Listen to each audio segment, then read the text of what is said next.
이제 우리 여러분들 보낸 저 자료를 다 열어주시고 1번 문제는 예수님의 교육 방법에 대해서 간단히 설명하라.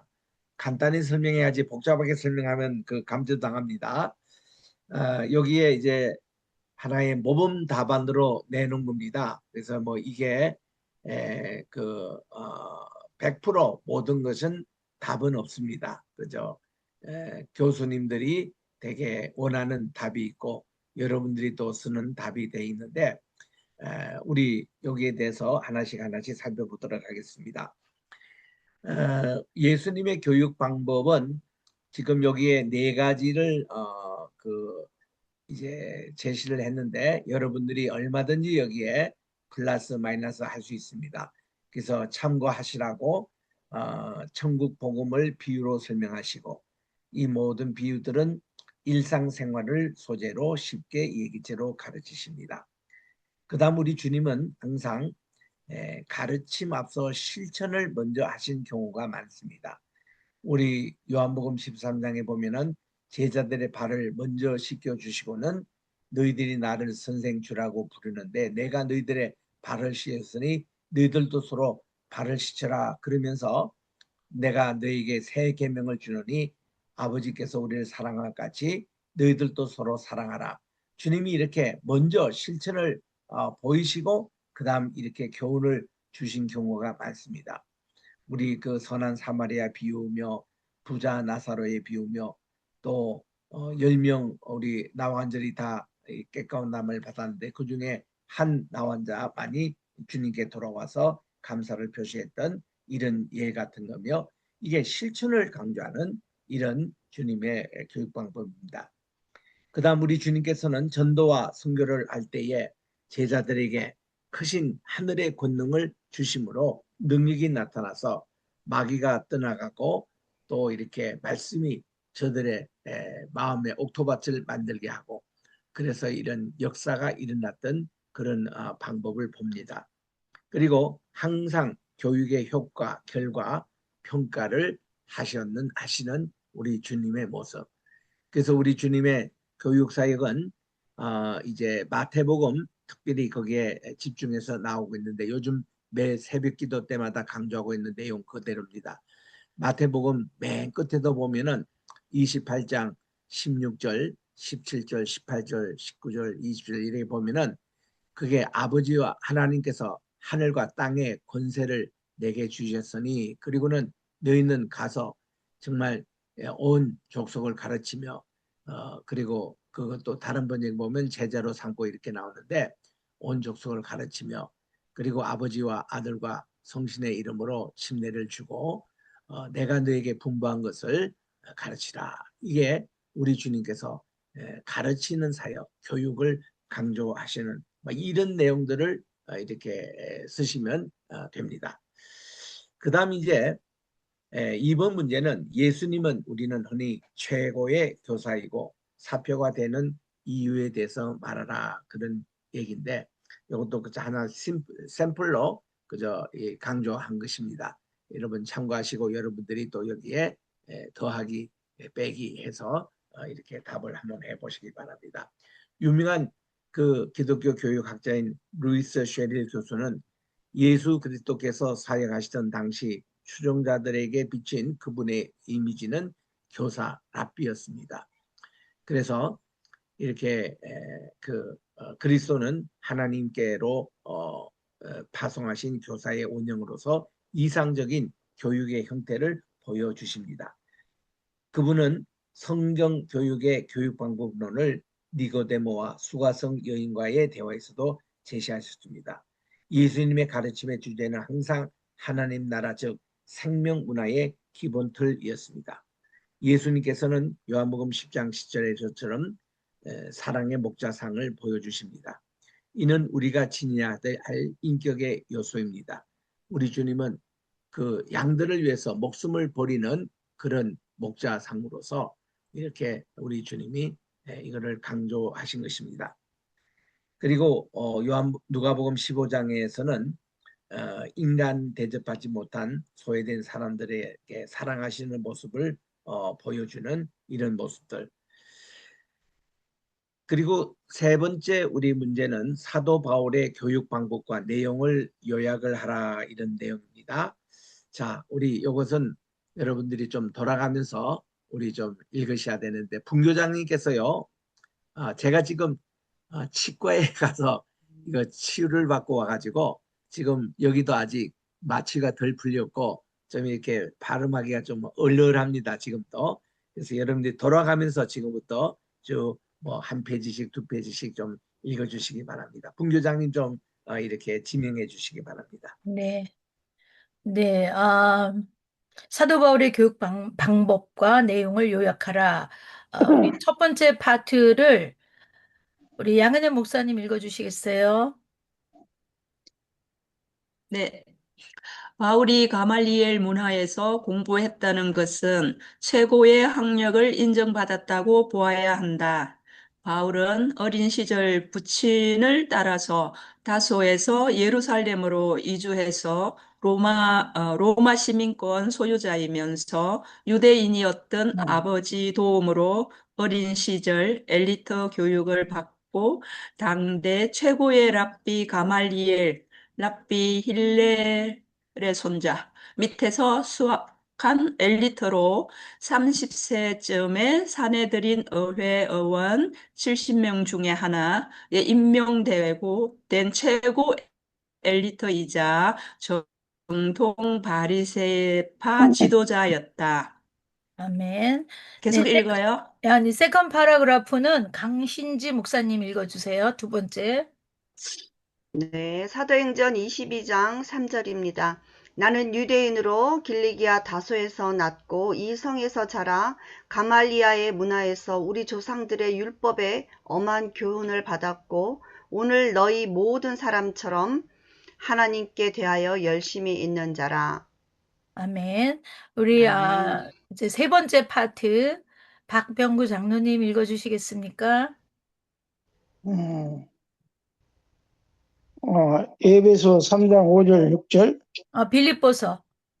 빌립 네. 그거 있어. 예.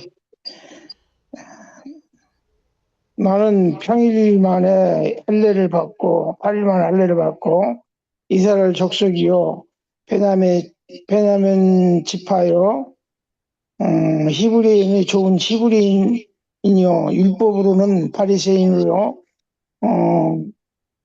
열심으로는 교회를 박해하고 율법으로는 흠이 없는지라. 아멘. 네. 사도행전 21장 우리 박지숙 사모님 읽어주세요. 사도행전 21장 39절 개정판. 바울이 이르되 나는 유대인이라 수업이 아닌 길리리아 다소시의 시민이니 청컨대 백성에게 말하기를 허락하라 하니. 아멘. 네. 그다음에 교육 목회자 우리 정남순 권사님 읽어주세요.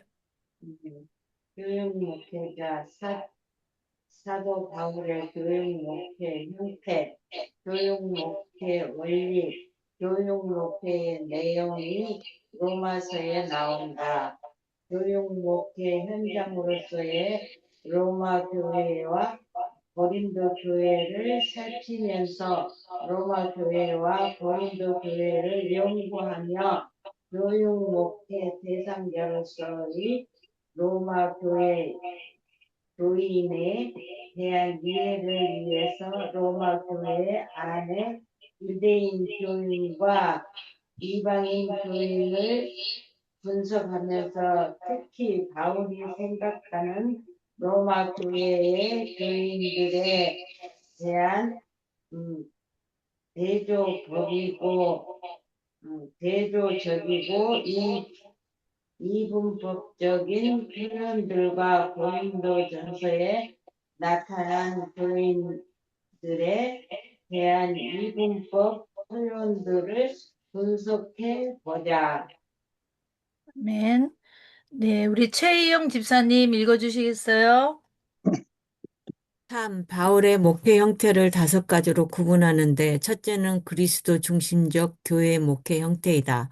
바울이 다메섹으로 가다가 예수 그리스도를 통한 회개의 체험 교육을 통해서 그리스도 중심의 사람이 되고, 당연히 바울의 교육은 그리스도 중심의 교육 목회가 되었다.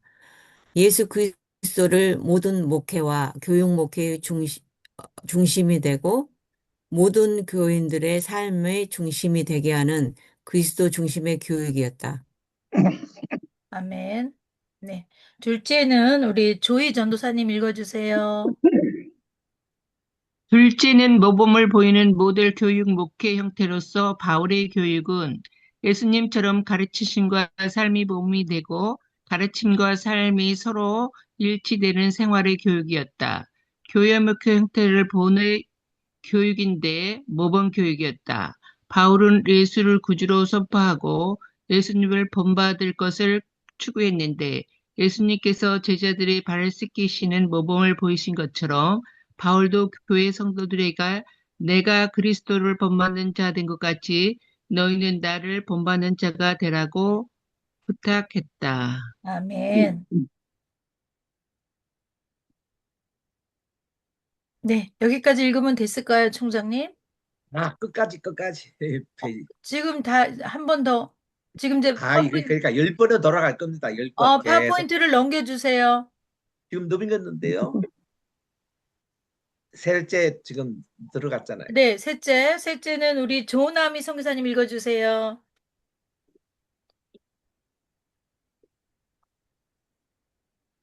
조남희 선교사님 아니면은 메리 전도사님.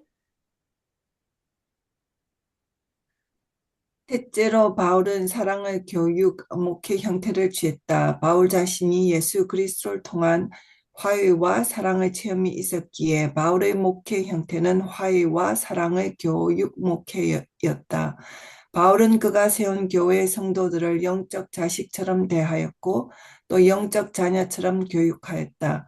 그리스도 안에서 일만 스승이 있으되 아비는 많지 아니하니 그리스도 예수 안에서 복음으로서 내가 너희를 낳았음이라. 그러므로 내가 너희에게 권하노니 너희는 나를 본받는 자가 되라. 고린도전서 4장 15절에서 16절 권면하고 있다. 이것이 바울이 말하는 일만 교사나 스승들의 교육과 바울의 사랑 교육과의 차이점이라 할 수 있다. 아멘. 네, 네 번째 우리 조남희 선교사님 읽으실 수 있나요? 조남희 선교사님. 네, 그러면 다시 돌아가겠습니다. 우리 양은혜 목사님 읽어주세요. 네 번째로 바울은 자유로운 교육 목회 형태를 보여준다. 모범을 보여주는 교육은 주체의식이 없는 맹목적인 모방이나 주입식 강요를 통한 교육이 아니라 자유로운 교육이다.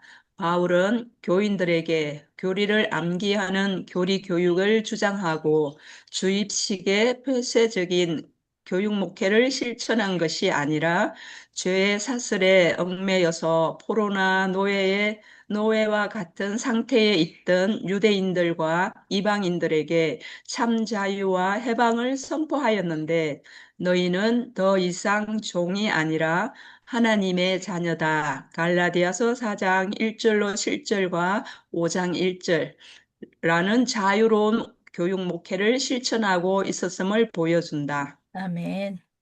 네, 다섯 번째 우리 강신지 목사님 읽어주세요. 다섯 번째 교육 목회 형태는 훈계와 징벌 형태이다. 바울이 말하는 자유로운 교육이 방종이나 무절제를 의미하는 것은 아니었으며 만약 자유가 탈선이나 방종으로 잘못 이용될 때에는 바울은 단호히 징계와 처벌로 자유의 남용을 막고 있습니다. 그래서 고린도전서 5장 5절에서 5절 7절, 디모데전서 1장 20절, 디모데후서 2장 17절을 참조하시면 됩니다. 남용을 막고 있음을 지적한다. 바울의 징계와 처벌은 탈선한 자식을 훈련시키는 부모의 해초리와 같은 성격을 띠고 있다. 아멘. 네, 바울은 네, 우리 박지숙 사모님 읽어주세요.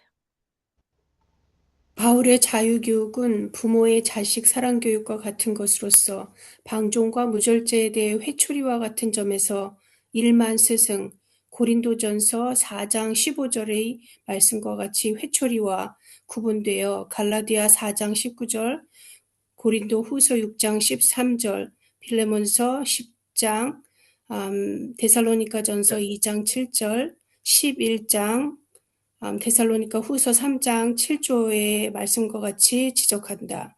결론적으로 바울의 교육 목회 형태는 실천 교육이었고 모범적인 교육이었으며 부모와 자식의 부자 관계에서 시작된 사랑의 교육이며 하나님 나라의 진리를 통한 자유와 평화의 교육 목회였다. 아멘. 이제 4번에 갑니다. 유대인의 회당 예배와 교육에 대해 설명하라. 계속 읽어주세요. 네, 우리 정영경 전도사님, 우리 메리 전도사님 읽어주세요. 회당이라는 단어는 그리스어로 모임을 뜻하는 수나고게에서 유래했는데 그리스 유대인들이 유대인 공동체의 모임과 공동체 자체를 지칭하기 위해 이 용어를 사용했다. 히브리어로 회당을 의미하는 베이크 하크넷셋은 모임의 장소로서 주요 기능은 기도를 위한 장소이다. 종교적 의미에서 회당은 유대인 공동체의 예배 장소이자 공동 모임의 장소이다. 회당은 유대 민족이 바벨론 포로 기간 동안 기도, 공부, 공동체 활동을 위한 모임 장소가 필요했기 때문에 활성화되어 유대인 생활의 중심 기관이 되었다. 회당은 고대 예루살렘에서 예배 중심지였던 성전과는 다르다. AD 70년에 두 번째 성전이 파괴된 후 회당은 유대인의 종교 및 공동체 생활의 중심지로서 더욱 중요했다. 시간이 지남에 따라 회당은 건축 양식과 종교적 관습이 발전했지만 유대인 예배 및 공동체 참여 장소로서의 근본적인 역할은 변함이 없다. 아멘. 네, 우리 회당은 우리 최이영 집사님 읽어주세요. 회당은 일반적으로 종교 지도자이자 교사인 랍비가 이끈다. 회당에서의 중요한 교육 방법으로는 율법 암기와 낭독, 그리고 다양한 의식 참여가 있었는데 이는 신명기 6장에 나타난 쉐마 명령에 기초했다. 암기와 낭독으로 내면화된 율법은 그들의 영적인 삶뿐만 아니라 구체적인 생활 방식에까지 영향을 주었다. 그리고 유대인의 다양한 절기들인 안식일, 유월절, 무교절, 맥추절, 초막절, 나팔절, 속죄일, 안식년, 희년 등에 참여함으로써 질문과 대화, 의미의 성찰을 통해 신앙심 고취, 민족적 및 개인적 정체성 함양, 가족적 유대감 강화와 같은 결과를 기대할 수 있었다. 아멘. 네, 성전 예배와 해당 예배의 종교적 전통은 우리 박병구 장로님께서 읽어주시고 종교적 상징주의는 정남순 권사님께서 읽어주세요. 감사합니다. 성전이라는 용어는 일반적으로 다양한 기독교 분야와 일부 이교도에 또는 고대 종교와 연관되며 있다. 기독교에서 성전은 기독교인을 위한 예배의 장소이다. 해당이라는 용어는 특히 유대교에 관련이 있습니다. 해당은 유대인이 회중의 주 예배의 장소이자 공동체 모임이다. 아멘. 네, 정 권사님 읽어주세요. 종교적 상징주의, 성전 기독교에서 성전은 종종 그리스도의 몸이니 성령이 거하시는 것을 상징적으로 표현하는 것으로 간주된다. 이는 실제 교회 건물을 의미할 수도 있다. 아멘. 다 교회 읽으셨죠? 아니요. 하나 더, 한 줄 더. 예. 한 줄 더 회당. 있어요. 네네, 회당. 회당은 교회에서 기도 연구 모임의 기부로 간주된다. 그들은 기독교 사원과 같은 방식으로 성서로 간주되지 않으며 공동 예배, 토라 연구 및 신교에 중점을 둔다. 아멘. 이게 이제 같은 장소에서 두 개를 켜가지고 약간 울리네요. 네, 이제 4번째 예배 관행에 대해서 우리 허진수 조이 전도사님 읽어주세요. 네, 예배 처음부터. 관행. 음, 성전에서의 기독교 예배 관행은 교단에 따라 크게 다를 수 있다. 여기에는 의식, 기도, 찬송가, 설교, 성찬식과 같은 성례전에 포함될 수 있다. 회당에서의 유대인 예배는 기도 예배, 토라 낭독 및 기타 신성한 텍스트가 포함된다. 회당은 또한 지역사회 행사, 교육 프로그램 및 사교 모임을 위한 장소이기도 하다. 지도자, 기독교 성전은 교단에 따라 신부, 목사 또는 기타 종교 지도자와 같은 성직자가 인도한다. 회당은 회중의 영적 지도자, 교사, 안내자 역할을 하는 랍비가 이끄는 곳이다. 그 밖에도 다른 회중 관리들과 지도자들이 있을 수 있다. 아멘. 네. 이제 5번 문제로 갑니다. 기독교 교육과 일반 교육은 다소 차이가 납니다. 거기에 대해서 비교하라라는 그런 질문인데 공통점도 있고 맞는 다른 점도 있죠. 물론 이제 종교 교육이기 때문에 그렇습니다. 여기에 대한 내용. 자, 계속 읽어주세요. 네. 우리 양은혜 목사님 읽어주세요.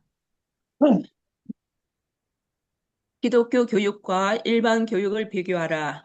기독교 교육이란 용어에는 계시적이고 신앙 경험적인 내용이 함축되어 있는 기독교와 이끌어내밀 활동이라는 어원을 가진 교육이라는 두 가지 이질적 요소들이 얽혀 있다.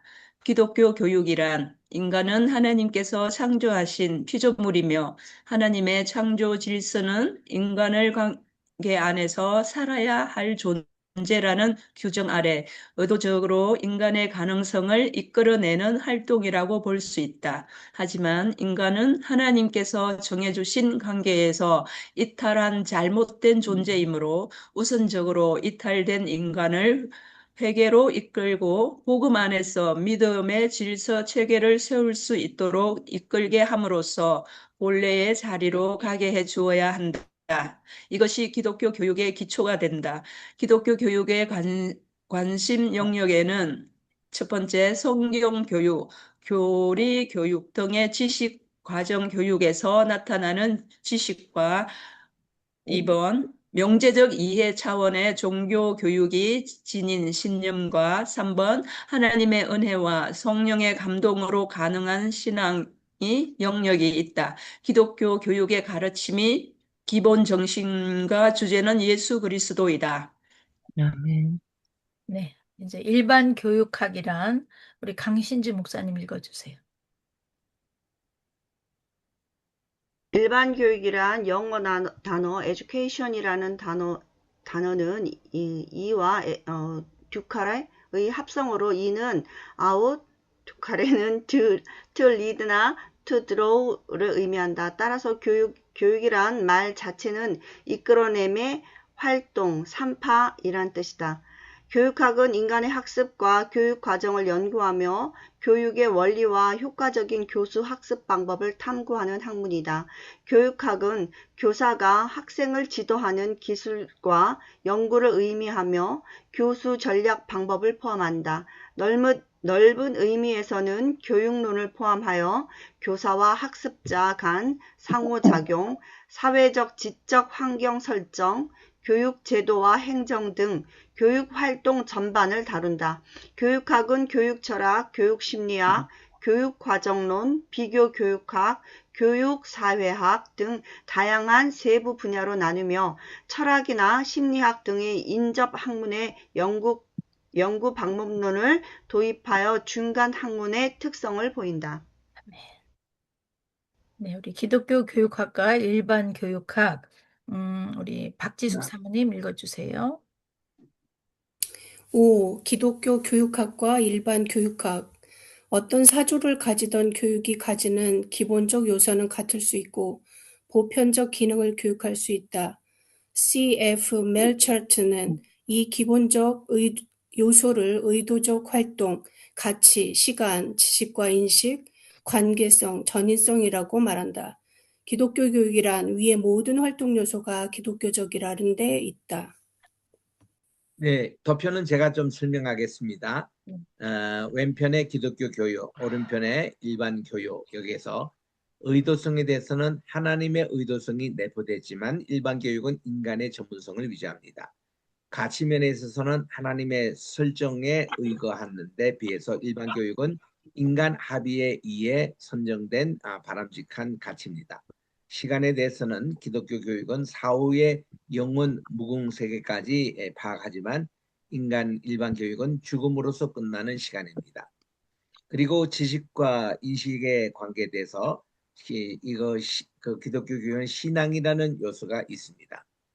관계성에 대해서는 기독교 교육이 일반 구조 속에 이제 성령님의 관여의 자리 이게 있고, 그리고 이제 이쪽 일반 교육에서는 구조로 만족, 교사, 학생, 교재, 그 학교, 사회의 구조 이렇게 되고요.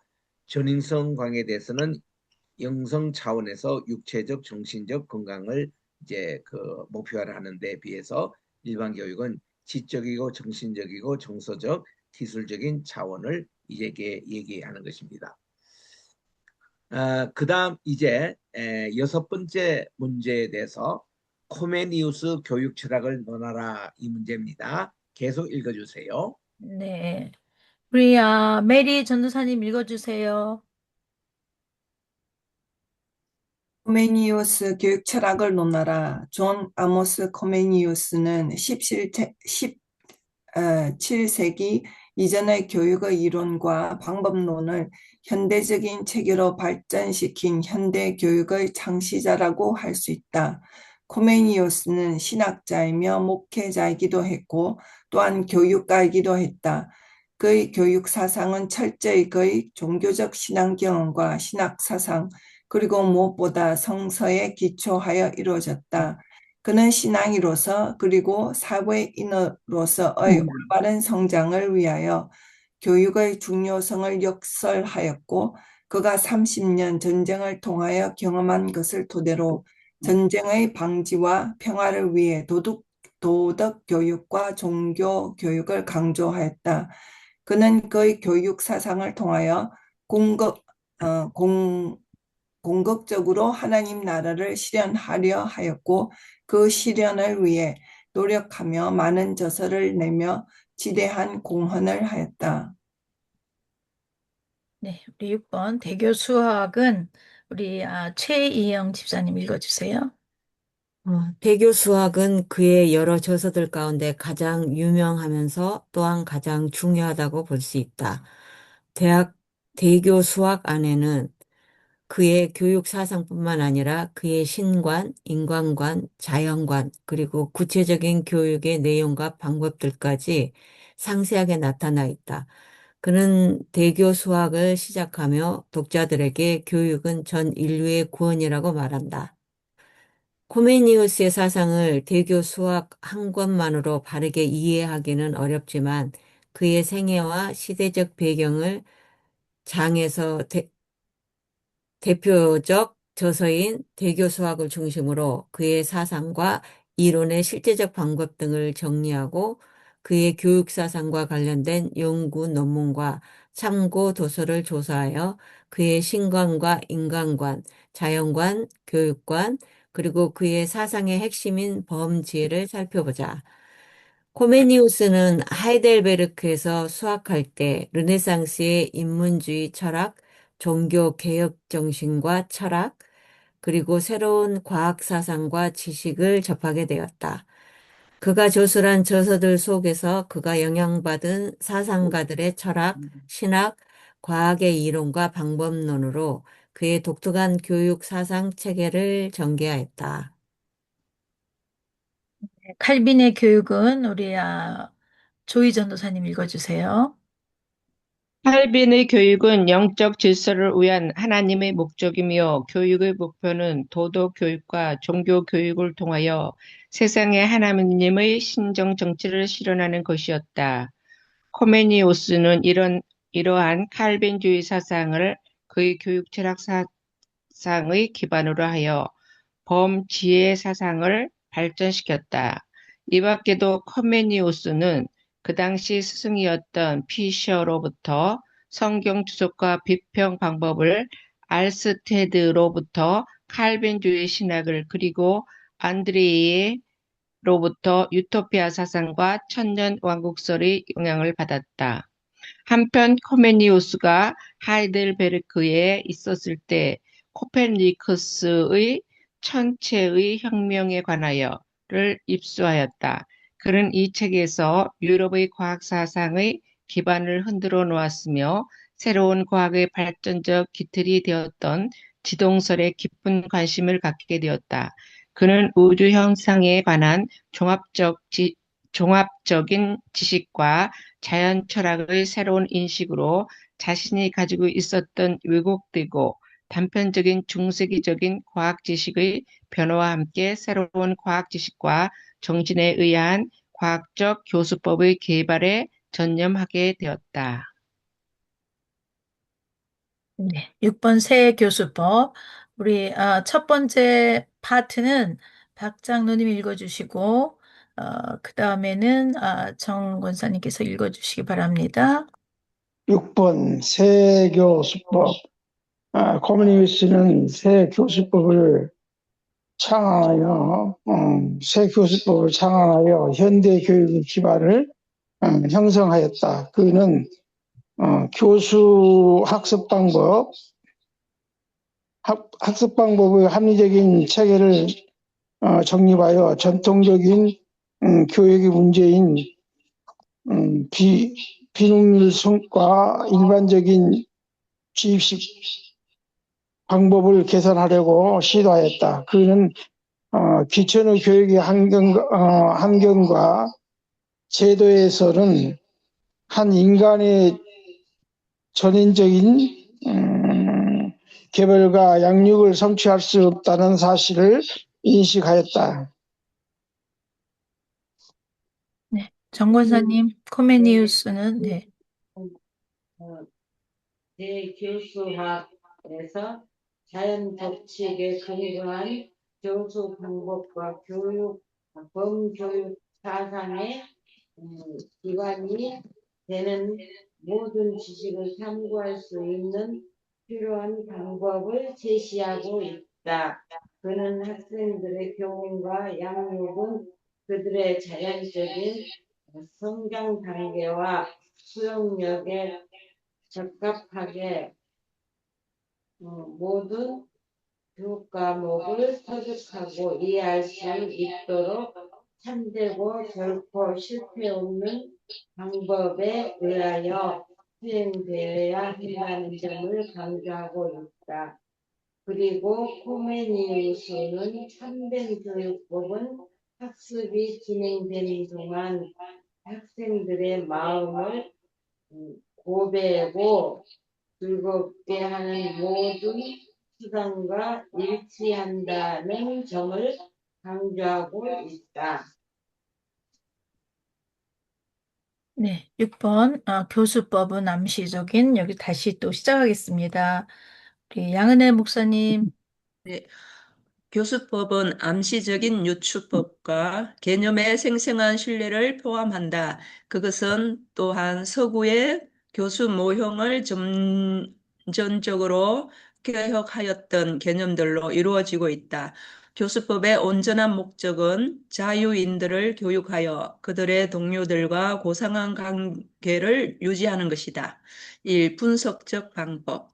코메니우스는 지식을 간단하고 단순한 것에서부터 점차적으로 복잡한 것을 가르칠 때 활용할 수 있는 분석적 방법을 제시하고 있다. 이 방법은 자연의 모든 사물들은 일반적인 것에서부터 특수한 것으로 형성되는 자연의 원리에서 모방된 것이다. 자연의 생성 과정은 보편적인 것에서 시작하여 특수한 것으로 완성된다. 분석적 방법은 기초적인 언어, 과학, 예술을 가르칠 때 활용될 수 있다. 이것은 일차적으로 가장 쉬운 기본적인 문제들을 제시하여 새로운 개념의 파악과 이해를 위해 효과적인 방법이다. 네, 통합적 방법. 첫 번째 파라그라프는 우리 강신지 목사님 읽어주시고 두 번째는 박지숙 사모님 읽어주세요.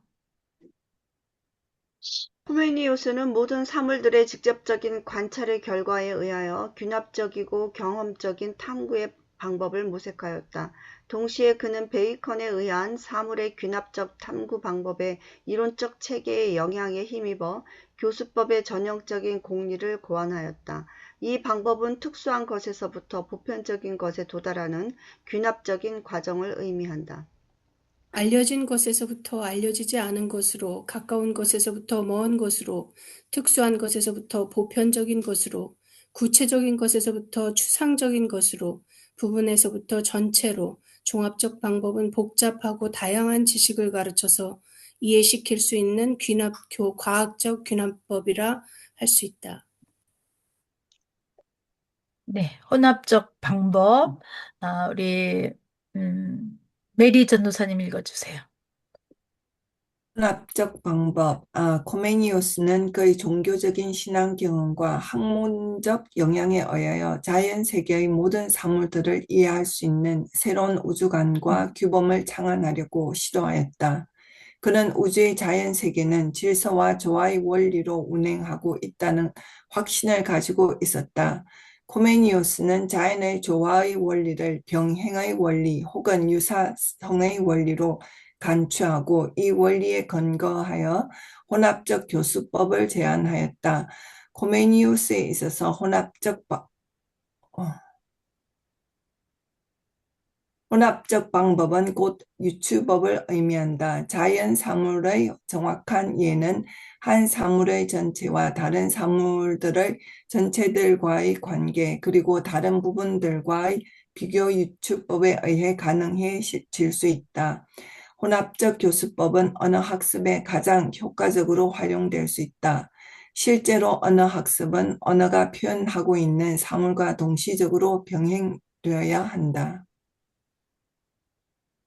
네. 이제 7번째 질문입니다. 루소의 교육 철학과 방법의 공헌점에 대해서 이제 논하라, 이런 시험 문제입니다. 계속 읽어주세요. 네, 최희영 집사님 읽어주세요. 네. 루소의 교육 철학은 현대 교육에 큰 영향을 미쳤다. 그의 교육 방법론은 아동의 자연스러운 발달과 개인의 자유와 자주성을 강조하며 교육은 경험과 직접적인 상호작용에 기반해야 한다고 주장했다. 루소는 아동의 자발성과 흥미를 존중하고 그들의 성장 발달을 고려한 교육이 필요하다고 강조했다. 그의 교육 철학은 아동 중심, 경험 중심, 자연 중심 교육을 강조하는 혁신적인 사상이었다. 루소의 사상은 진보주의 교육, 아동 중심 교육, 경험 중심 학습 등의 개념과 연결되어 현대 교육의 기초를 마련했다. 네, 7번 우리 조희허 전도사님 읽어주세요. 루소 교육 철학의 핵심, 이를 자연적 본성과 경향이 존중되어야 한다고 봤다.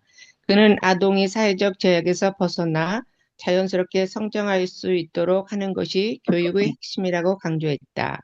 이 어린이 중심 교육, 루소는 아동의 요구와 흥미를 중심으로 한 교육을 주장했다. 기존의 암기 위주 교육을 비판하고 아동 개발의 능력과 발달 단계에 맞춘 경험적, 실천적 학습을 강조했다. 네, 우리 7번 경험을 통한 학습 박병구 장로님께서 읽어주시고 도덕적 자유와 인간 본성은 정 권사님께서 읽어주시기 바랍니다. 3. 경험을 통한 학습. 교육은 직접적인 경험과 물리적인 세계와의 상호작용을 통해 이루어져야 한다고 보았다. 아동의 탐색과 관찰을 통해 스스로 배우도록 장려하며 감각적인 경험과 실천 활동을 중요한 학습 수단으로 삼았다. 4.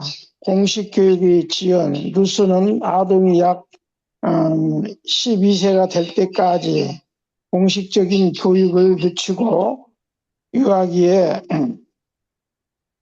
유아기에서는 놀이와 탐험, 신체적인 정서적 발달에 집중할 것을 제안했다. 도덕적 자유와 인간 본성. 루소는 이성만으로 인간다움을 완성할 수 없다고 보고 양심과 감정을 이성과 동등하게 중시했다. 그는 인간의 자연적 잠재성이 도덕적 자유를 통해 실현될 수 있다고 보았으며 교육의 목적은 이러한 자연인의 도덕적 자유를 발현시키는 데 있다고 주장했다. 네, 교육 방법론 우리 양은혜 목사님 읽어주시기 바랍니다. 루소는 교육을 세 가지로 구분했다. 자연에 의한 교육, 아동의 신체적, 정서적 능력이 자연스럽게 발달하도록 돕는 것. 인간에 의한 교육, 자연적 발달을 활용하여 유용한 지식과 기술을 가르치는 것. 사물에 의한 교육, 사물과 환경을 통한 경험적 학습을 제공하는 것.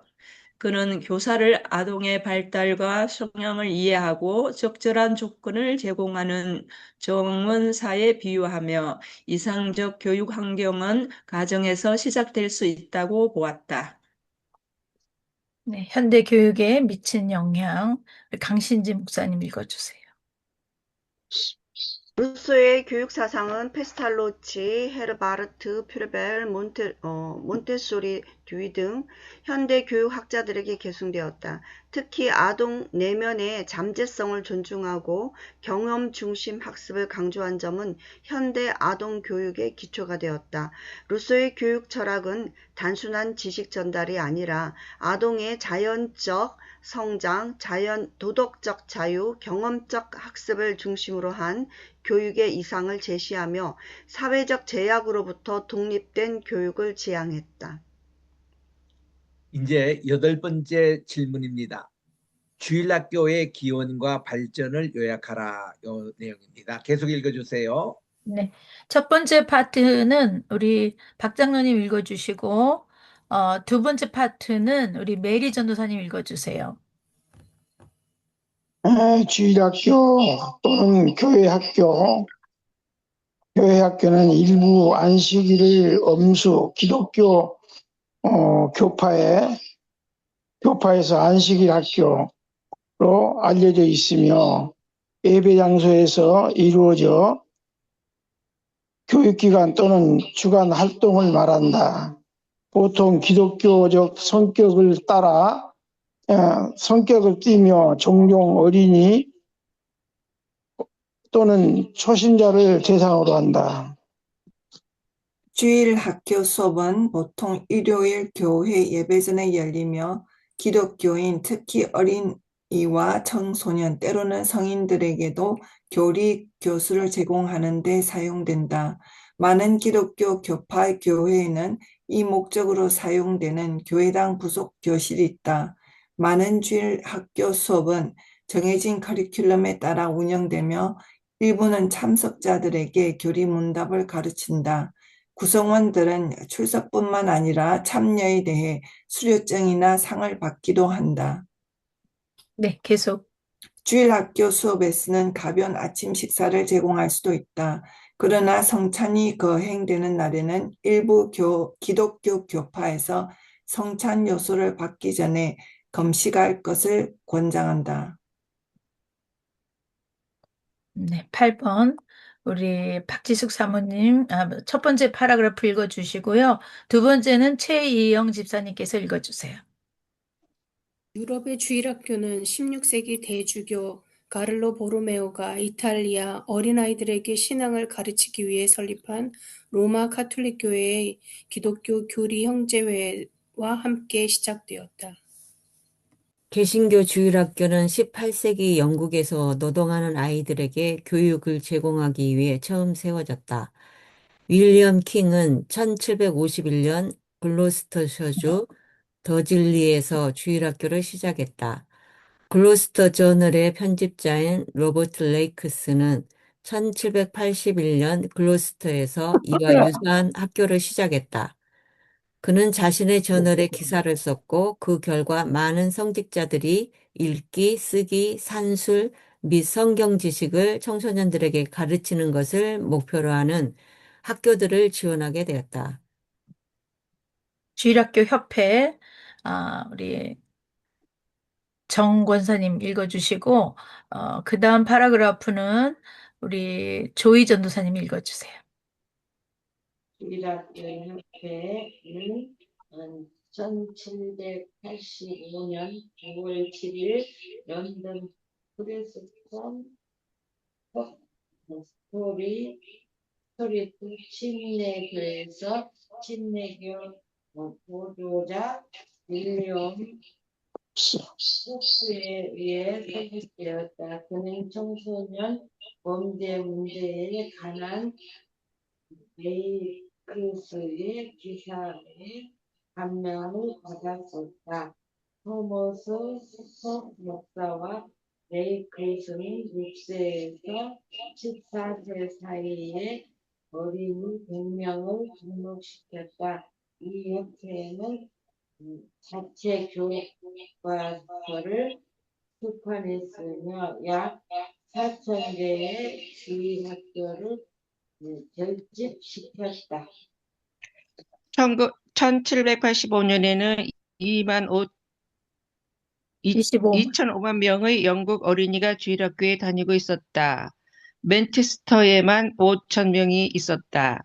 1835년까지 주일학교 협회는 91,915권의 철자 교본, 24,232권의 신약 성경, 5,360권의 성경을 배포했다. 주일학교 운동은 교파를 초월했다. 기부금을 통해 재원을 조달하여 대중 강해를 열고 교실을 제공할 수 있는 큰 건물들이 건설되었다.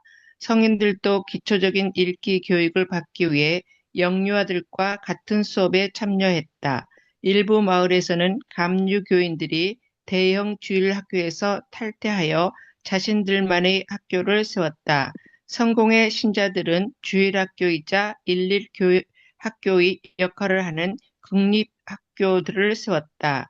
이 학교들은 국가교육 시스템의 전구체가 되었다.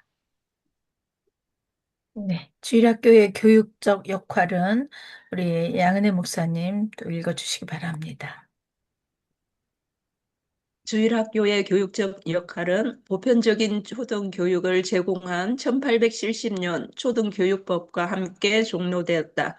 1920년대에는 스포츠도 장려했으며 주일학교 리그를 운영했다. 주일학교는 아마추어 연극과 콘서트 파티를 여는 사회적 중심지가 되었다. 1960년대에 이르러 주일학교라는 용어는 건물을 지칭하게 되었고 내부 활동을 지칭하는 경우는 드물어졌다. 1970년대에는 가장 큰 주일학교조차 철거되었다.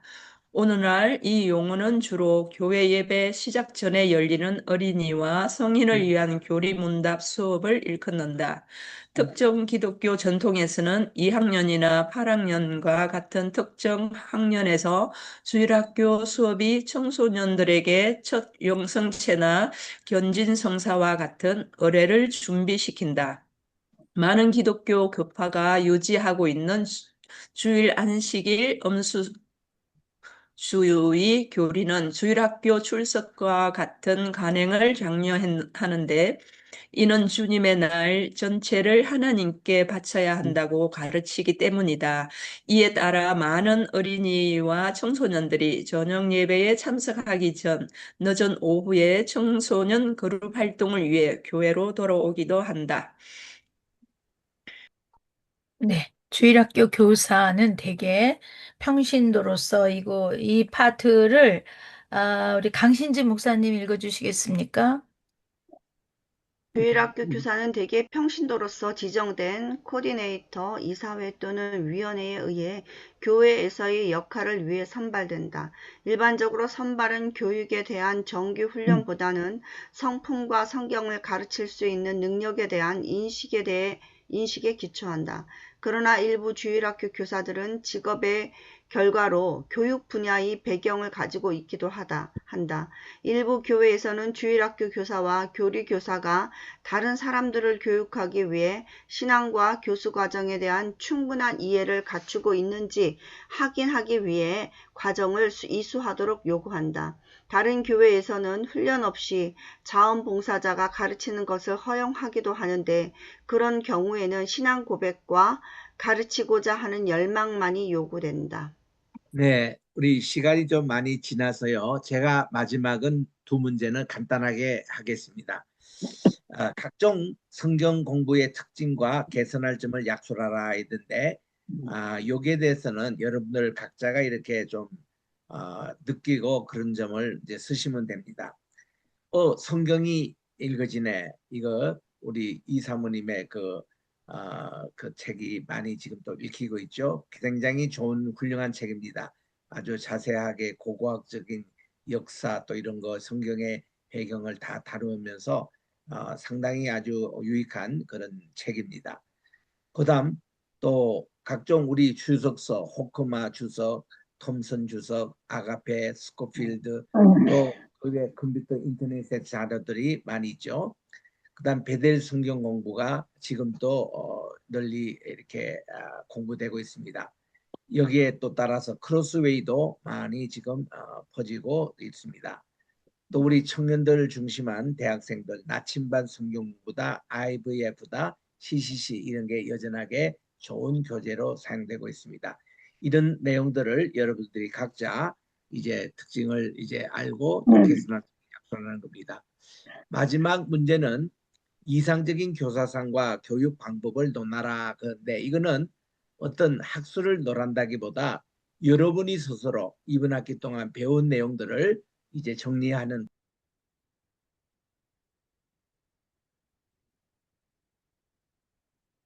소리가 안 나와요, 네, 목사님. 총장님 마이크가 닫혔어요. 열어주세요. 총장님 마이크 열어주세요. 제가 여기서 열 수가 없어가지고. 예, 이제 네. 열렸습니까? 네, 됐습니다. 제가 어디까지 여러분 들으셨나요? 9번 다 이거는 들으셨나요? 하셨어요. 9번은 하셨어요. 10번, 네, 10번. 10번 하시면 10번에 돼요. 가서 네, 오케이. 네. 그래서 요거 10번 문제는요. 어떤 학술과 뭐 그런 거를 논한다는 그런 뜻이 아니고 여러분들이 각자가 이번 학기에 배우면서 내가 이제 그런 이상적인 교사상 가지는 거 또 여러분들 교회에서 봉사하고 있는 선생님들에게 무슨 충고하고 싶은 내용들 이런 것을 각자 정리하는 내용입니다. 그래서 여기에 몇 가지 적은 것은 그냥 참고로 보시고 여러분들이 이제 아시는 겁니다. 자, 이렇게 해서 우리 기말고사 다 치렀습니다. 여러분들이 오늘 쭉 돌아가면서 읽게 하는 것도 여러분들이 이게 쓰는 것보다 읽으니까 어때요? 더 이렇게 와닿고 또 이렇게 강의도 여러분들이 되고 그러잖아요. 그 자체가 시험이었습니다. 그래서 여러분들이 일부러 서서 내는 거 없이 오늘도 여러분들이 잘 읽어주시는 걸 가지고 제가 학점 점수를 드릴 테니까 그래서 여러분들 이번 학기 동안 수고 많이 하셨고 또 이번 학기 시작할 때에 제가 병원에서 참 입원하고 참 어려운 건데 3주 동안이나 병상복을 입고 강의를 해야 되는 그런 참 어려움에서 교통사고도 당해가지고 제가 천국 문턱에까지 갈 뻔했던 그런 것에 지금 또 치료를 받고 있는 이런 참 어려운 가운데서 이번 기독교 교육으로 이제 잘 왔습니다. 이제 여러분들이 느끼신 거 한마디씩 얘기를 해주세요. 우리 아까 읽은 순서대로 돌아가면서 우리 분교장님이 좀 지적을 하셔서 여러분들이 이제 한마디씩 이번 학기 동안 배운 점과 그런 거를 한번 나누겠습니다.